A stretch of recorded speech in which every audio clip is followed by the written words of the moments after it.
All right. And so after, following last month's talk and practice on imagination, inspiration, and intuition, which for those who are here, you remember, we really focused on, in terms of the practice, the cultivation of imagination, because that's where it begins and that's what we build from, is imagination. And from there, we cultivate inspiration and intuition, or that direct intuitional capacity to know. So now we're talking about concentration and meditation. And right now it's, those of us who've been attending before. And so due to that, we're probably going to be able to spend a little bit more time in practice. And the headliner quote I went with was on the truth, a talk by Master Samael on truth, that it can never be enclosed in a book or pronounced in speech. Everyone should evoke, create, and develop it, which then, of course, points us right towards practicing. We need to actually develop our capacity to feel and sense the truth through practice, consistent practice, and having moments of practice, moments of settling. And so when we find ourselves out of sorts, which is to say out of sync with the consciousness and that higher vibration level of what is the consciousness, what is sensitive perception, what is superior emotion, we find ourselves frequently out of sync with that, out of flow with that. Pause, take a moment, to do a tiny practice right then and there, to interrupt that and not let ourselves go for hours or a day in a lower state of vibration, because it's not truth. We're not in truth in those moments, and we need to evoke, create, and develop our internal state that can perceive what is true. And so think about it practically, right? You don't like the way things are going, and that's supposedly why you're in a negative state. The problem is, from that lower state of perception, you can't see the truth anyway. You can't make contact with the truth of what is happening anyway. And so we're in this deluded state, upset about what's happening in that deluded state, and not pausing to try to elevate out of this deluded state that's upset about what's happening within the deluded state. It's not even logical, right? It's not even logical. But I understand that the instincts that are accustomed to negative emotions, and of course I'm subject to that too. That's why they say it's irrational, right? But we do want to employ some, what we call superlative logic, the logic of the being, as much as we can in our lives. And that's why we study and we develop what's called the work memory. We develop a memory of that more profound logic than the logic of disappointed desire, sensation, I didn't like that, you're wrong, etc. That's logical, right? That's logical to a mind submerged and an instinct submerged, and we can make a case for it, and people often do, and they let you know their logic. Right? But it's not the superlative logic of the being. Mm-hmm. And so meditation, we all know by now, is what we could call the daily bread of the wise. So in that, Our Father, Lord's Prayer, and one of the petitions is, give us this day our daily bread. And part of that is practice. Don't just give it to me, but help me to engage in this day that is a daily nourishment for my soul, for my essence. And a complete meal of that nourishment includes meditation. They say, look at your plate, and like all the colors, and half of it should be fruits and vegetables. And so a complete plate of that daily bread includes meditation, of course.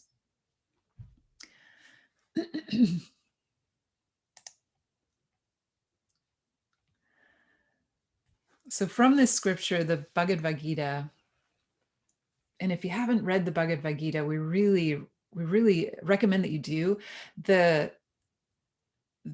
pure translation, and Penguin Publishers is a great publisher. Penguin is a great publisher for books if you're not so interested in somebody's interpretation of it. So Penguin's version of the Bhagavad Gita is great. And it's a tiny little book. Actually, sometimes you see the Bhagavad Gita and it's like, whoa, it's a huge, massive book, but that's the interpreted version, and that's fine too. But you could just go to the source and get a lot out of it. And so within that, Krishna, the Christ of that tradition, also the being for our own understanding, Krishna, when he speaks, is the being, just as Jesus, the Lord, is the being. He says there's no knowledge of the self to the unsteady. And to the unsteady, no meditation is possible. And to the unmeditative, there can be no peace. And to the one who has no peace, how can there be happiness?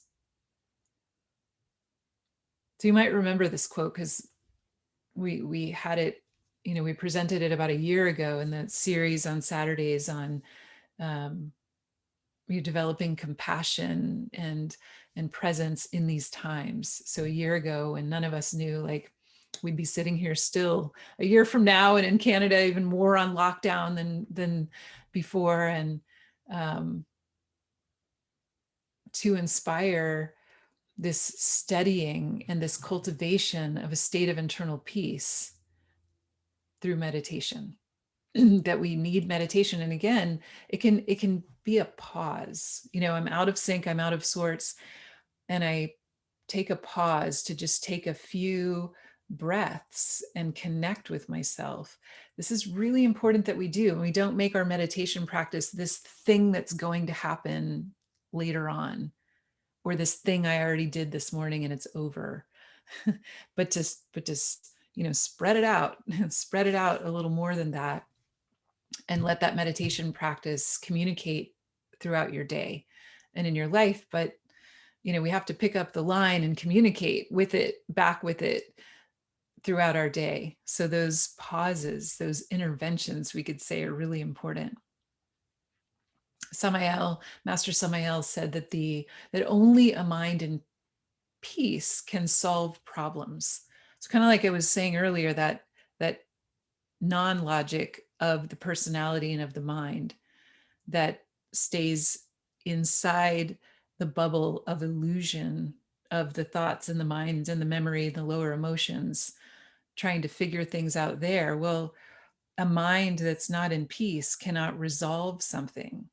So we talk about in that class on the 3 brains, or the 5 centers, and dissolving problems or solving problems, but it's really about dissolving problems, and primarily dissolving the problem making from inside of myself by intervening on my psychological and energetic state, and letting the problems dissolve out of my mind, out of my body, at least in that moment. It doesn't mean I've totally died to those egos, but at least let the dirt settle in the glass of water so that I can see clearly and identify, well, what should I do and what should I not do next? So I don't create more problems by just keeping stirring up the dirt in the water and I can't see and I'm swinging in the dark.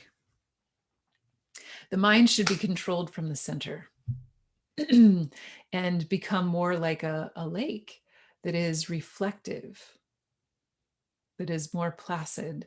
And this is something that Master Samael said, the mind should be controlled from the center. And so what we're looking for, of course, goes beyond the mind and the emotions or the feelings, but that's only possible if in daily life we are training ourselves in this way by how we live, by how we interact with life. And that's why ethics is the foundation to meditation. Because if the way I behave at work, if the way I interact with family members or friends um, if the impressions I take in my private moments are not conducive, or to the dirt settling and me being able to see clearly and elevate to states of superior emotion, which is that state of inspiration that leads to intuition, then if I'm not living in that, we could say, ethical way, ethics being of the being, then my meditation becomes what I call damage control. And I've had plenty of, why I say that phrase is because I've done it. There've been times in my life or periods when I was working too much. I, was just too in life, and that's where I came up with that phrase. It's like, okay, so my meditation today is really damage control. It's just trying to clean up this day and let go of as much garbage as possible to move on to another intense day, right? And so it necessitates some choices in our life. And now, right now, our lifestyle is partly dictated to us right now, and there's some simplification in that we can take advantage of. We want to take advantage of as much as we can within this. So as I said earlier, I mean, when we're on a forced retreat, at least it's nice to have sunshine, but it's true. It's like, what can we make the most of in this time? And you, me, all of us, we're of course seeing that I don't necessarily need a lot to be going on, or my normal life to be going on, for my mind to still be active in a lot of the same ways. So we get to see that. We get to see that, oh, a lot of this activity is just my mind. So we could have some special revelations about that at this time, in these times. And as we always talk about, we want to let the mind and the personality, the constructed false personality, become more passive and receptive, to be receptive to the moment, to be the clear glass of water, the aggregates having settled. Okay, maybe I don't need to say that thing right now that I know would instigate a reaction, that part of my pride wants to get that reaction, but maybe I can just let that settle and receive the moment without trying to control it or self-assert or be the star of it in this moment. Maybe I can let all that settle and let the mind and the personality be receptive. Mm-hmm. And see what happens. That's a more proper state of the mind and the personality, so that the consciousness can come forward. Because as we said Thursday night, for those of you who were there Thursday night, there's that direct relationship between the mind and the personality, active or receptive, and the consciousness, right? And so the mind and the personality become more passive, more calm, more tranquil, more peaceful, and the consciousness is then able to be more active and perceive. And then we get out of that subjective, myopic, illusory, self-created, mind-created bubble, and a mind then in peace can actually think well, can actually solve and dissolve problems, can make good choices. And that receptive, passive, awake state of the mind is that symbol of the chalice on the altar and the upturned Buddha's bowl. And it's a feminine state of the mind. The mind in its best state, we could say, is feminine, receptive.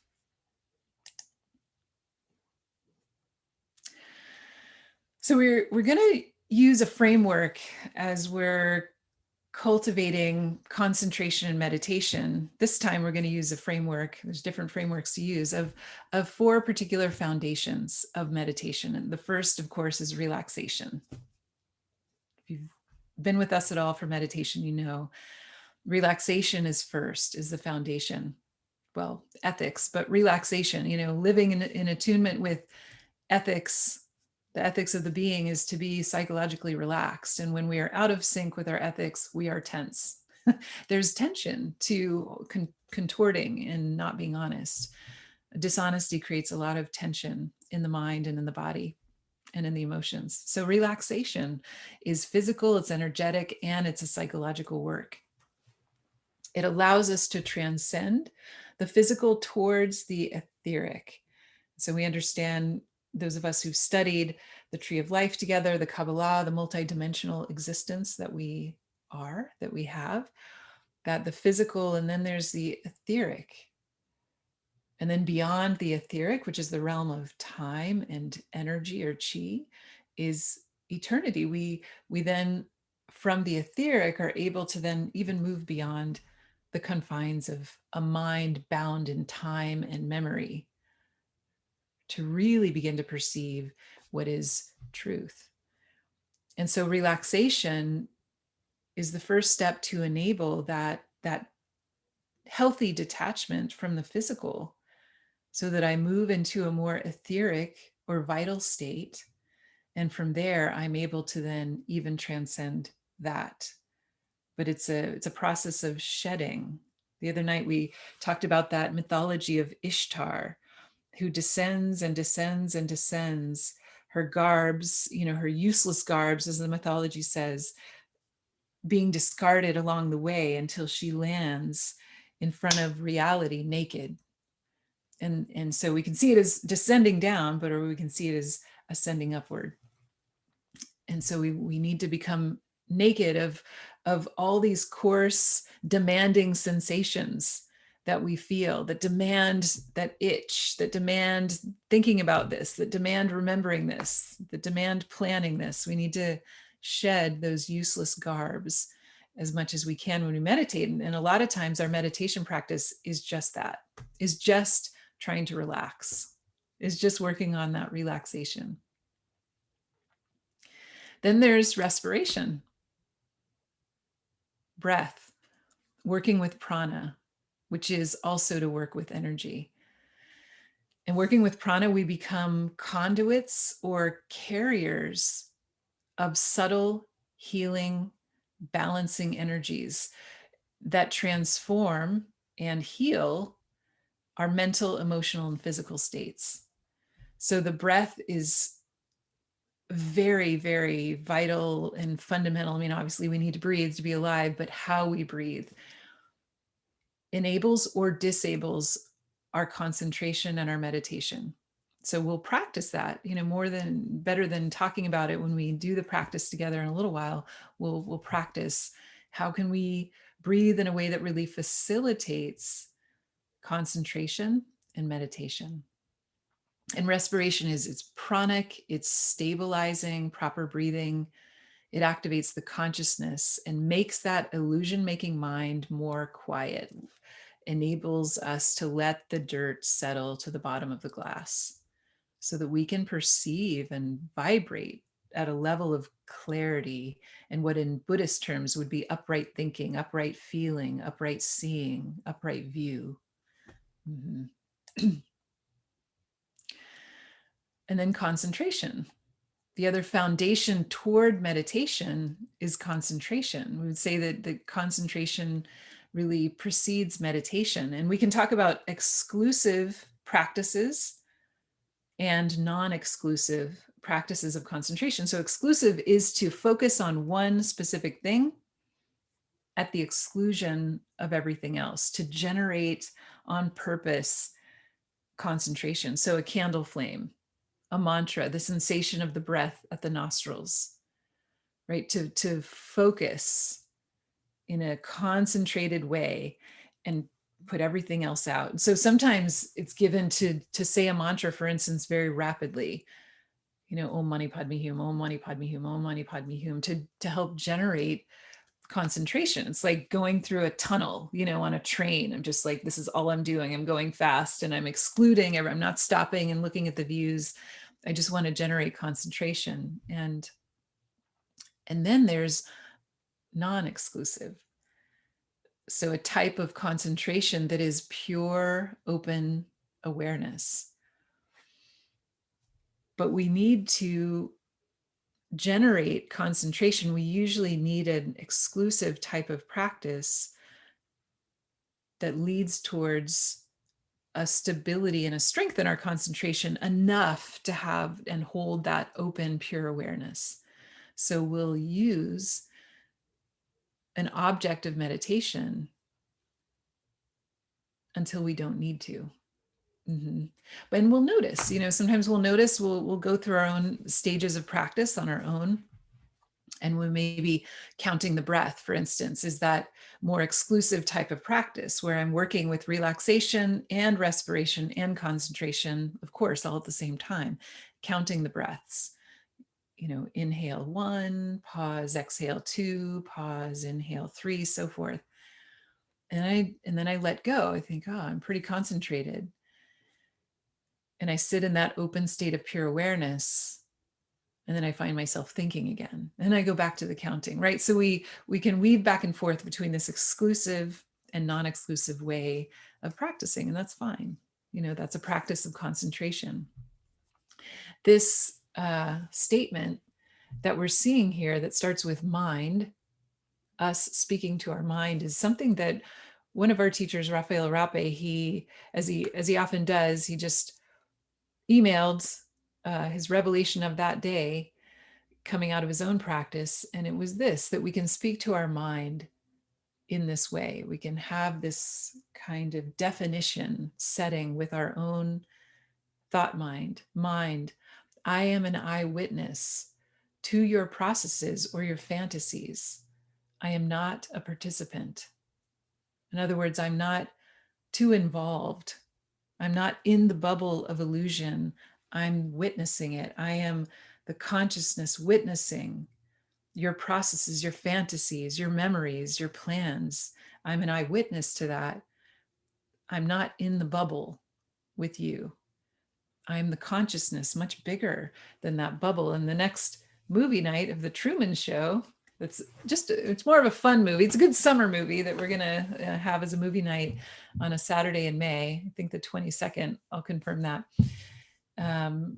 is about someone awakening from within the bubble of illusion, and the consciousness turning on for the first time in this individual's life and beginning to perceive things in a whole new way, in an alive way, and seek liberation. And so the true man is the story of all of us. If we're here for this, we're Truman. We're seeking to wake up from inside the bubble of illusion and just mentation and mental regurgitation to something more true, something larger. We're seeking to connect with our consciousness that is able to separate enough from just the gross, dense physical demands and distractions, accumulated desire, right? That the ego is accumulated desire, and all the demands and the many wills, the many selves that are demanding to think about this, to say this, to get this done, to do this. And not that we don't participate in life actively, we do, but the consciousness needs to maintain its position of being an eyewitness to the processes of the mind, right?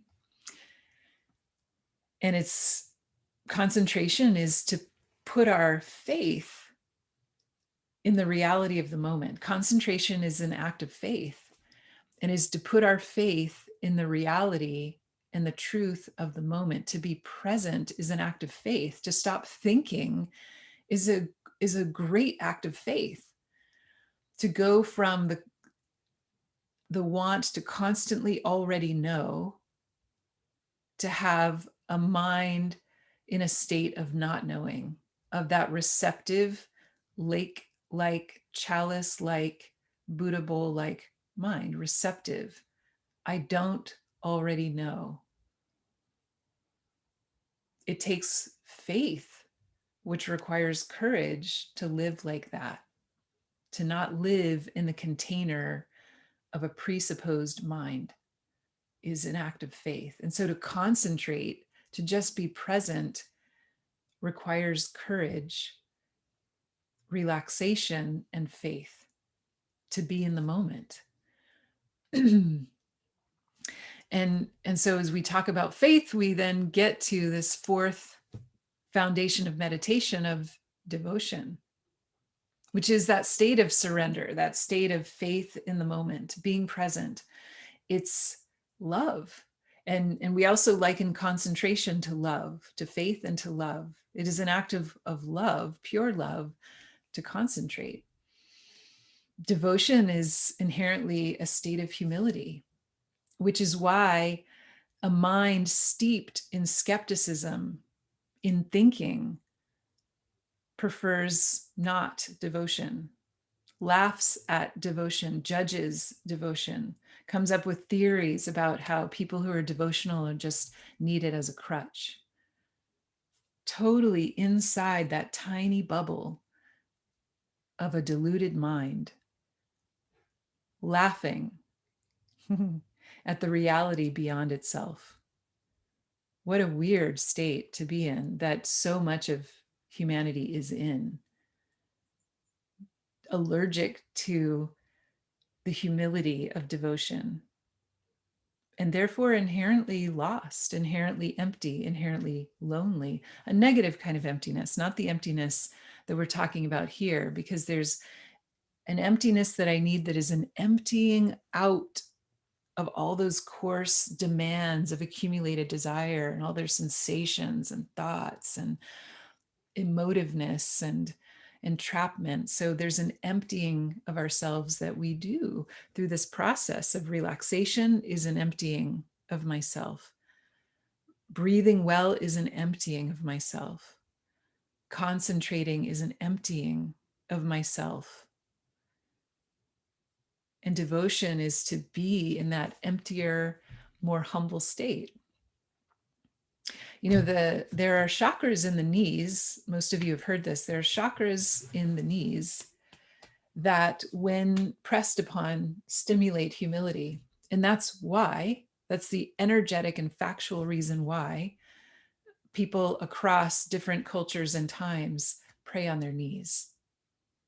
Likewise, there's certain, we could say, mudras that evoke a state of humility and that emptiness that we're talking about.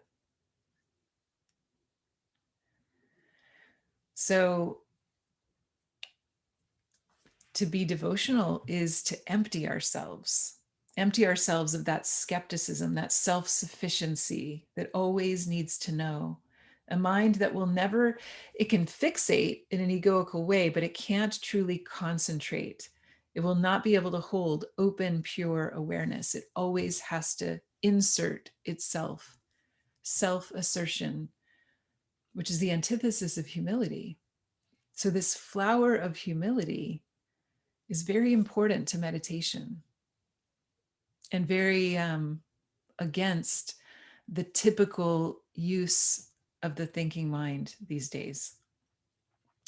And so in relation with devotion, superior emotion enables concentration, higher emotion, compassion, loving kindness, acceptance, forgiveness, altruism, and true generosity without expectation of something in return, not giving to get, just giving, right? So those states of superior emotion that are from the ethics of the being that we started talking about enable concentration and the state of meditation.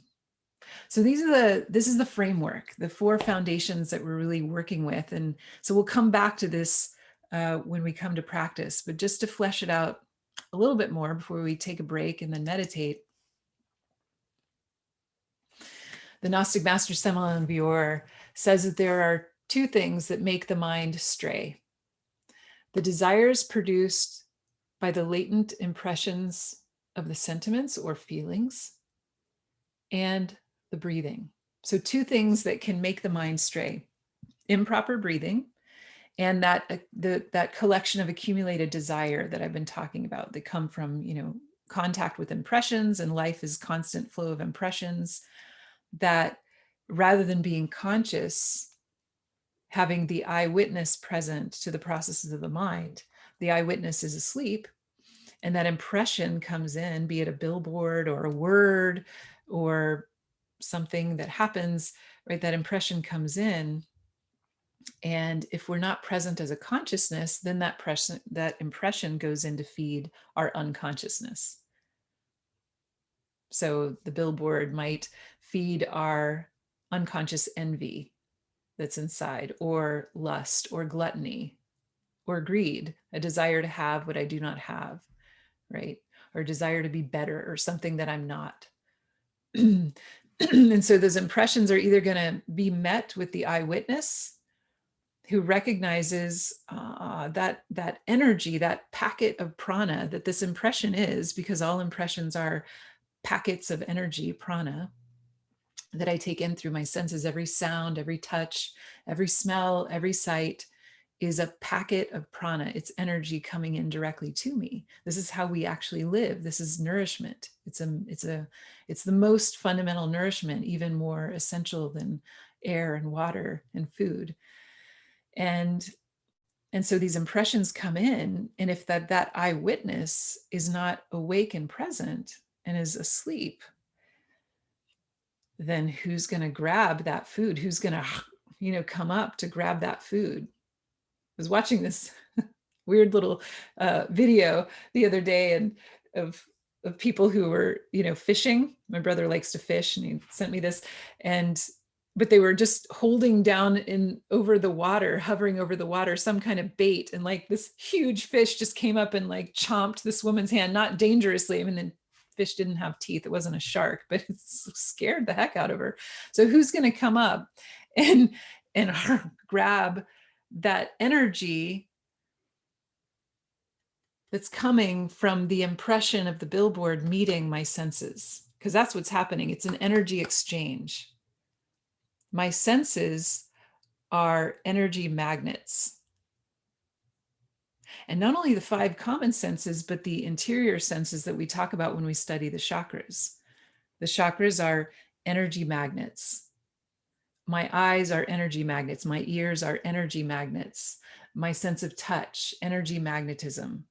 My nose is an energy magnet. And so there's all this energy nourishment. That's why in Gnosis we talk about impressions are food. That's not theoretical, that's actual. Impressions are food. All food is energy, and impressions are no exception. And so I've got all this energy magnetism coming in. But imagine, right? I mean, well, we all experience it with other kinds of food. How awake and attuned to yourself really honestly are you when you just like jam in a whole bag of potato chips? We're probably kind of checked out, at least when we're halfway through the bag and we keep going. Like when we eat to the point where we feel sick or nauseous, that requires a certain level of asleepness, right? And so likewise, when we're seeing the advertisement and I'm checked out, I'm going to just stuff that bag of potato chips somewhere where it's going to make me sick. That's what's happening. And so the eyewitness needs to be awake, and that's how to live. And so, long fleshing out of what we're looking at here, the desires produced by the impressions of sentiments or feelings. So we accumulate desire when we keep passing the nourishment of impressions towards the ego.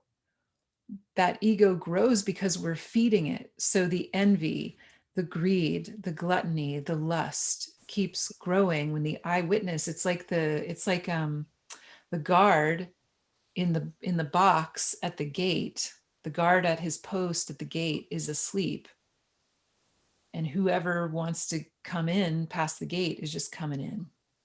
And so when our eyewitness, our consciousness is asleep, when we don't live our life in an awake way, constantly, with this more passive mind and personality, so that the consciousness can be more active, If we live life constantly self-asserting and I think this and you need to know this and I'm this and I'm perfect and I want everybody to like me, and if I keep living in that constant state of mental and personality projection and activity, well, again, there's this direct relationship. The consciousness cannot be active in that situation. And so meanwhile, the impressions come in and create this massive glut of desire inside. And so that makes the mind stray, because then then I'm managing a very hungry, active envy and greed and pride and shame and lust. And there's all this heavy, well-fed desire inside of me that demands more activity, that demands more food, more nourishment. Look at that, say that, talk to them, tell them what you think. Just their demand, that giant fish, coming up to constantly grab through my mouth at life. So that obviously makes the mind stray, but also so does the breathing. And that's a pretty easy place to begin, how we breathe. I might not be able to, eliminate my envy and gluttony and greed right now, but I can breathe well. And so right now, can you notice how you're breathing and know that there's a direct relationship between the state of your mind right now and how you're breathing right now? So can you breathe in a deeper, more elongated way? Can you let yourself relax, let go of any unnecessary tension from your face and your body, and breathe well? So this is to live life in a way that's going to set you up for a more stable, concentrated, open meditation practice when you do meditate. Otherwise, your meditation practice becomes damage control. Because if you're living an aggressive life like I have, and that's where, again, I came up with that phrase, damage control meditation, because I lived it. And so breathing matters a ton. And when one is controlled, the other one is controlled automatically. Of these two, we need to first control our breathing. So we've already begun towards the meditation practice by paying attention to how we are breathing. This is lovely because it so applies to modern times, but it's from a 12th century anonymous writing called The Cloud of Unknowing. A beautiful book, The Cloud of Unknowing. If you're interested in mysticism, Middle Age mysticism, this is a lovely reading. To experience unity with the divine and to take care of the secular problems that you're having in your busy world from the 12th century, focus on your breathing again and again. On each out breath, repeat the word love, thinking on Jesus, or thinking on the being, or thinking on divinity, or thinking on the beautiful pine tree out your window, thinking on the sun. Whatever holds you in a state of peace and awe and presence, think on that in non-thinking. So this is great advice from hundreds of years ago about the busy, hectic lives that perhaps this monk was aware of, and that we're still experiencing. So withdrawing the mind from the senses, we give way to the consciousness more. Mm-hmm. And so to inspire our work towards meditation that we are going to get to very soon, from the Jewish tradition, a teaching on following the breath and rocking back and forth while on each out breath, repeating the names of God that are found on a magic seal. Disregard other thoughts when they come to your mind. So this energetic, so breathing and working in an energetic way and having a focus of concentration that is also devotional for us. So those four foundations are expressed here. Mm-hmm. And from the ancient Upanishads, cropping through the Hindu tradition. To achieve a union with God, focus on your breathing. And on each out breath, repeat this mantra. Should other thoughts arise, passively disregard them and return to your breathing and the mantra. So again, relax, breathe well, have a point of concentration, and it leads to meditation. And from Sufism comes the practice of zikr, repeating one of the many names of God over and over and over again, concentration and devotion together while focusing on the breath and resisting thoughts. Mm-hmm. So these foundations are practiced in all of the various traditions that teach meditation. These are reliable, tried and true through time foundations for any of us to be able to meditate. All right, so let's take a little break. Let's take a break for 6 minutes, about 6 minutes. So it's 48 now on my clock. Actually, let's take 7 minutes. So let's go until 5 till. So whatever that is on, whether it's 10:55 or 1:55, we'll come back at 5 till to practice.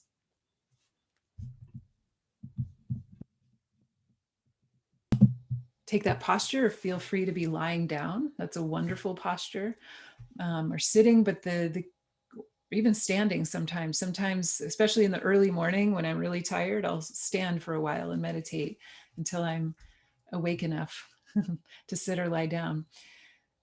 The key is that we're able to be awake.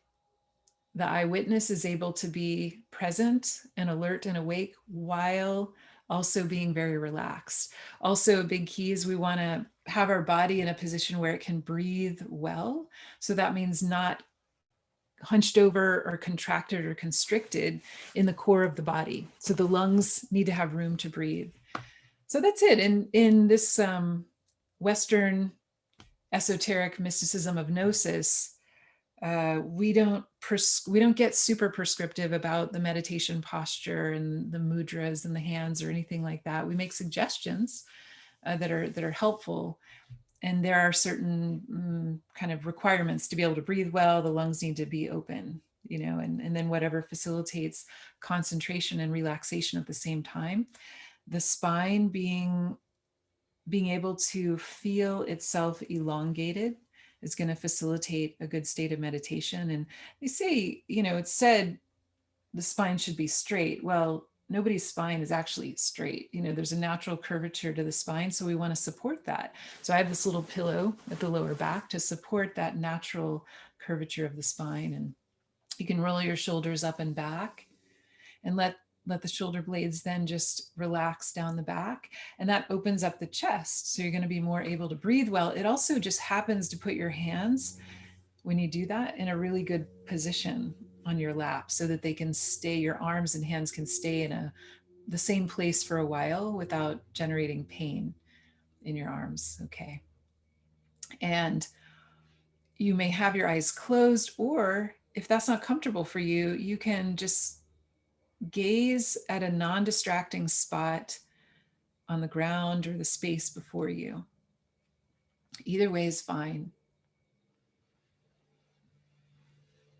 And begin with that foundation of relaxation combined with that foundation of breathing. And so let yourself relax as you breathe, and notice how you're breathing, and let your inhales reach deeper down towards your abdomen. And let your exhales be complete through to their very end.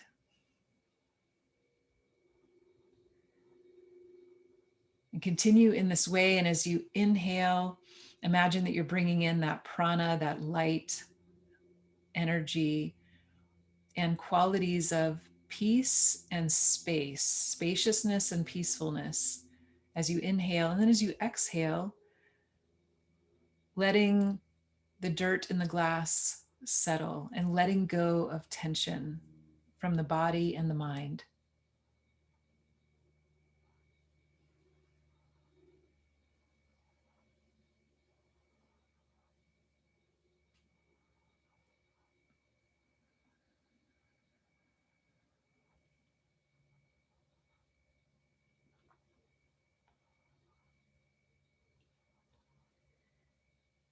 And allow yourself to relax more and more, letting go of any unnecessary tension from your face, your forehead, your jaw. Let there be space with each inhale, spaciousness and peacefulness throughout your face, the back of your neck, your shoulders.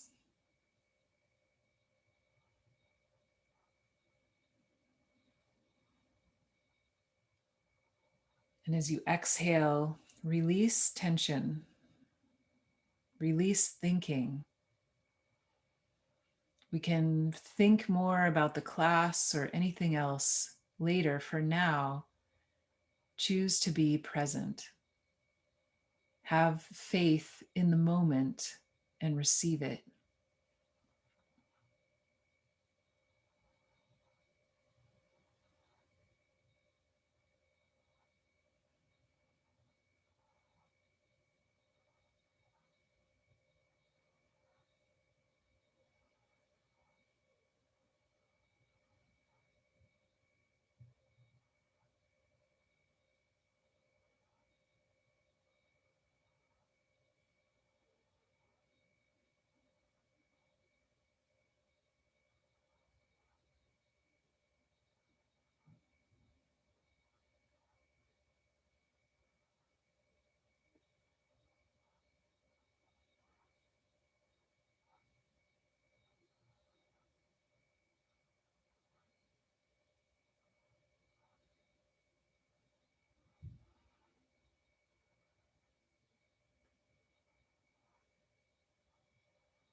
And see if you can find with your next exhale any more tension to empty out.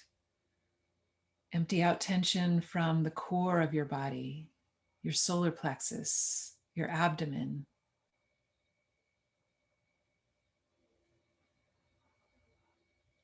And inhale spaciousness and peacefulness throughout the core of your body.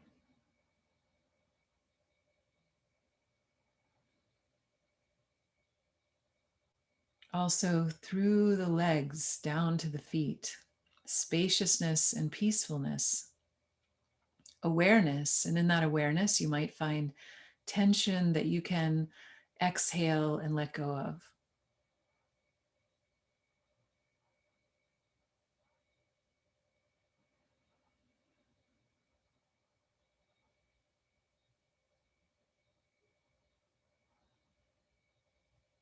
Relaxation is physical and energetic and psychological.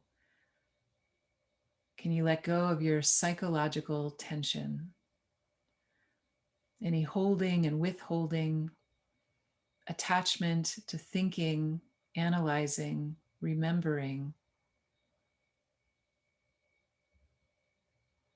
or being outside of the moment as it is. Can you relax that?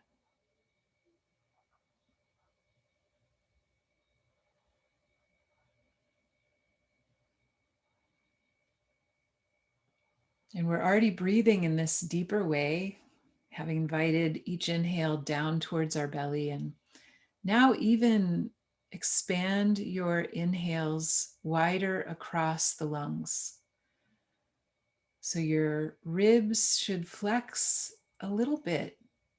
We don't need to exaggerate, but the ribs should flex a little bit as we breathe. Allow that to happen.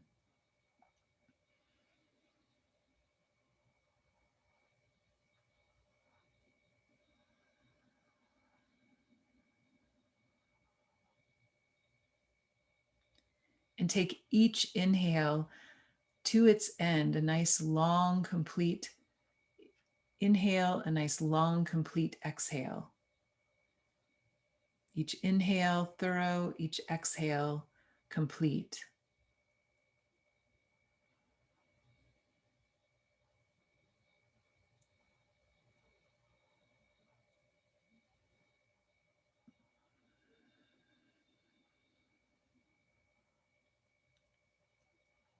And now let's add, if you haven't already, add a pause, a touch point after each inhale and after each exhale, so that we breathe in this rhythmic 4-part way of inhaling, pause, exhale, and pause.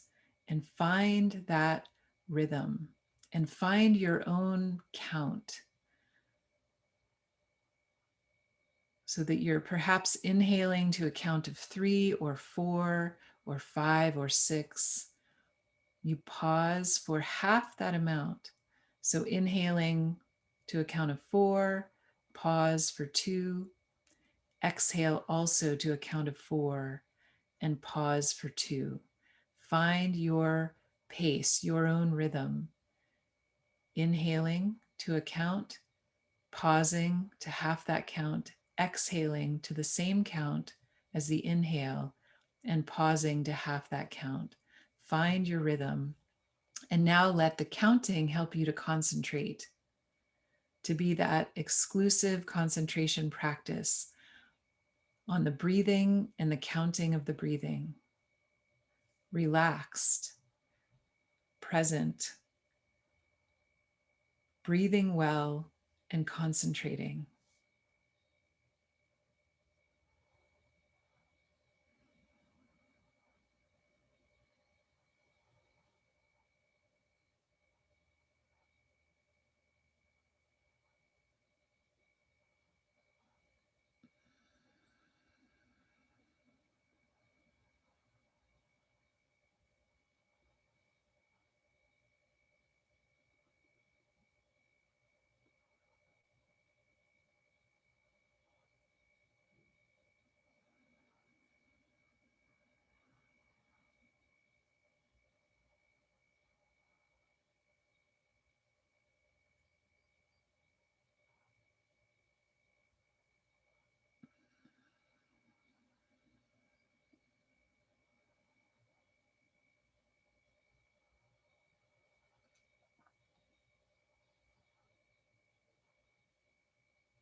If you go away in distraction, you might notice that you gather tension along that way. Just notice that you've gone away, re-relax, and come back to the breathing and the counting.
And continuing to relax and re-relax,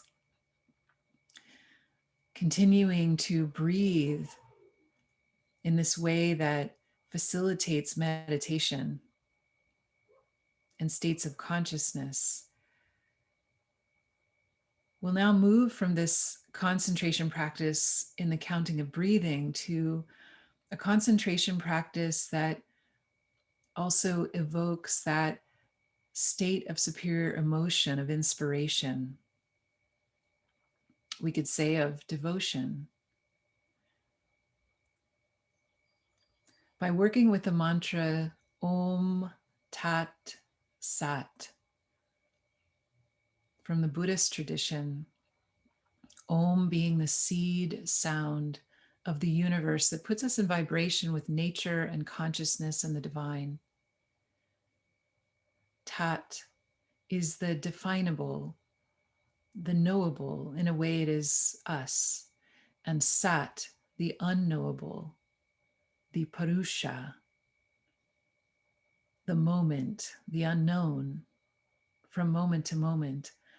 So with this, I vibrate in faith with Om, nature, consciousness, and divinity.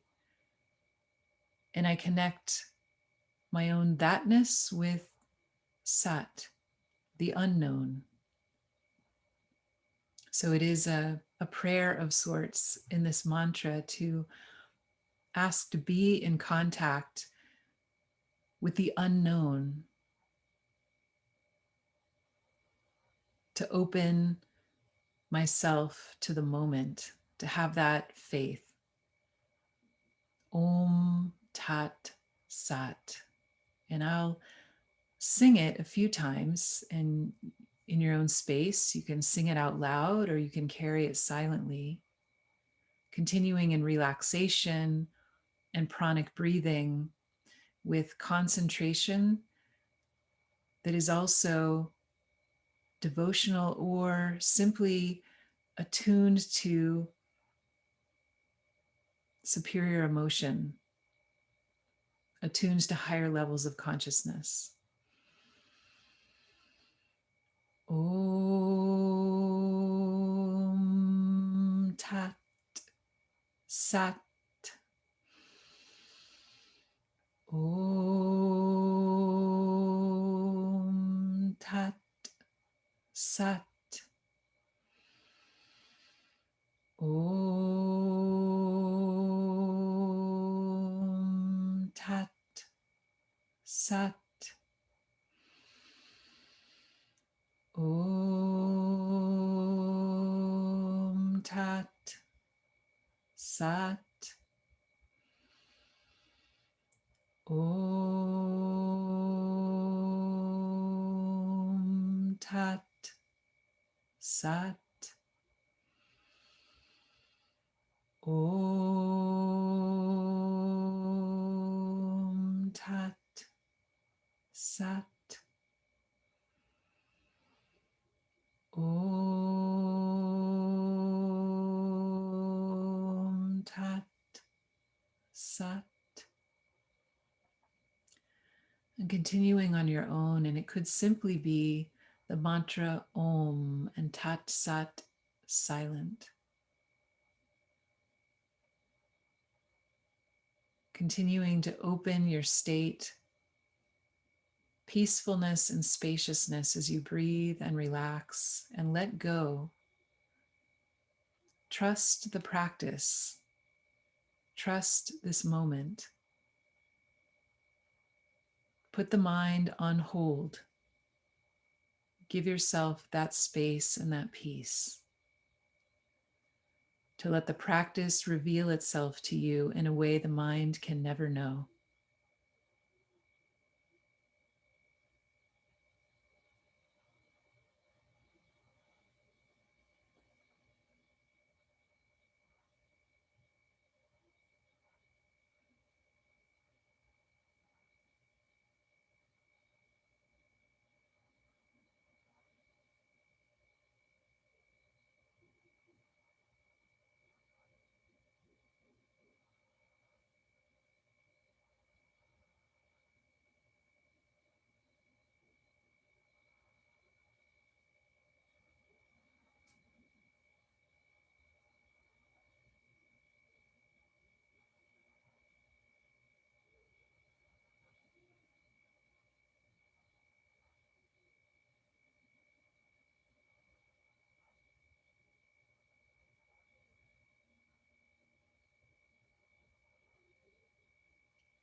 And now letting go of the mantra and just noticing your state of body, of emotion, of mind. Just notice yourself without evaluating or thinking about it. Just witness how you're doing inside. What's happening? How do you feel?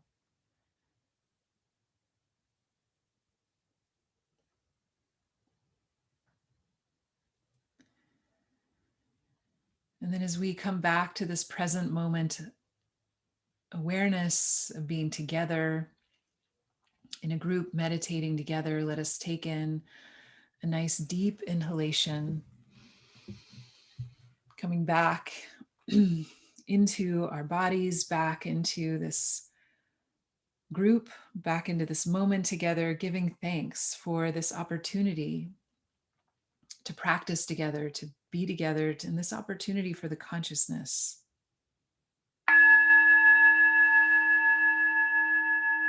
And also giving thanks for the teachings that we have to help us to be able to meditate.